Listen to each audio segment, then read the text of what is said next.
लाडक्या बहिणींनो, स्वागत आहे तुमचं आपल्या यूट्यूब चॅनलवरती। एकंदरीत आपण जर पाहिलं तर लाडक्या बहिणींसाठी आनंदाची बातमी आहे। भाऊबीज ओवाळणी त्यांच्यासाठी येणार आहे का, या व्हिडिओच्या माध्यमातून जाणून घेण्याचा आपण प्रयत्न करू। आणि मुख्यमंत्री माझी लाडकी बहीण योजनेची जी ई-केवायसी आहे त्या संदर्भात सुद्धा आपण माहिती घेऊ। तर लाडक्या बहिणींनो, आपल्या या यूट्यूब चॅनलला सबस्क्राईब केलं नसेल तर सबस्क्राईब करून बेल आयकॉनला ऑल प्रेस करायचं आहे। एकंदरीत आपण जर पाहिलं तर मुख्यमंत्री माझी लाडकी बहीण योजनेची आपल्याला ई-केवायसी करायची आहे, तरच आपल्याला जे हप्ते आहेत ते मिळत जातील। तर यासाठी आपल्याला महाराष्ट्र शासनाने महत्त्वपूर्ण असा जी-आर सुद्धा मागे काढला होता। त्यानुसार आपल्याला ई-केवायसी सर्वांनाच करायची आहे आणि त्यानुसार आपल्याला ई-केवायसी करण्यासाठी त्या अधिकृत वेबसाईटलाच भेट द्यायची आहे।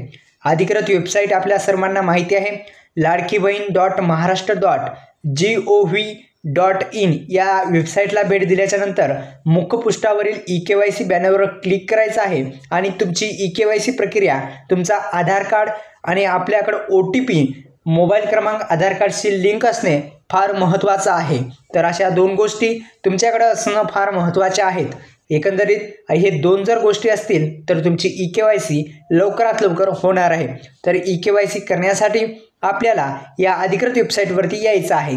ई-केवायसी मुख्यमंत्री माझी लाडकी बहीण असा इंटरफेस या ई-केवायसी करण्याचा वेबसाईटचा आहे। तर आपण स्क्रीनच्या माध्यमातून पाहतच आहात।